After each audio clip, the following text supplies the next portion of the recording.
নমস্কার, আমি তিয়াশা। আমার লেখা কিছু কথা আমি আজকে শেয়ার করি। স্বাধীন দেশে নেই কো স্বাধীন মোদের কন্যাগুলো, রাত বিরেতে বাইরে বেরোলেই কুনজরে তাকায় কিছু ছেলেগুলো। ভোগবিলাসের শাল পাতাতে কন্যাগুলোর দেহ আনন্দের সাথে গ্রহণ করে হৃদয়হীন নোংরা ছেলেগুলো। রক্তমাখা কন্যাগুলোকে দেয় সাদা কাপড় জড়িয়ে, দানবরূপী ছেলেগুলো আবার খোঁজে এক নতুন ভোগবিলাসের আবেগে।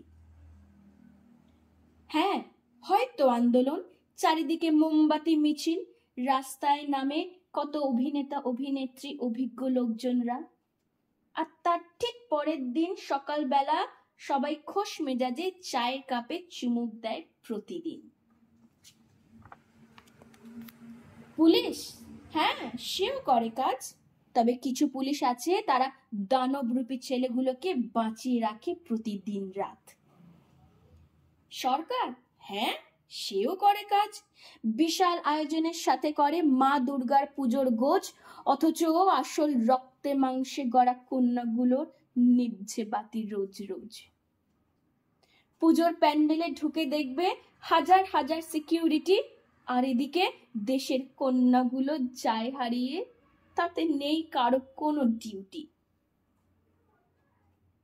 এই দেশেতে অন্যায়ের হয় না কোনো শাস্তি, হয় শাস্তি ন্যায়ের। কি আর বলবো বলো, স্বাধীন দেশে নেই কো স্বাধীন মোদের কন্যাগুলো।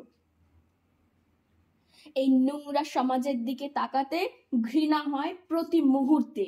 নির্দয় নির্মম হত্যাকারীরা বুক ফুলিয়ে থাকে, হয় না তাদের সাজা, হয় সাজা সেই সব মায়েদের যাদের কোল হয়েছে আজ ফাঁকা। আওয়াজ উঠুক গর্জে, চাই স্বাধীনভাবে বাঁচতে, আন্দোলন হোক সমাজে, তবেই সমাজ ফিরবে সেই পুরনো সুন্দর আমেজে। প্রতিবাদের ভাষায় যখন সবার একই কণ্ঠস্বর, পিশাচগুলোর শাস্তি হওয়ার পরে নেব সবাই অবসর। ধন্যবাদ।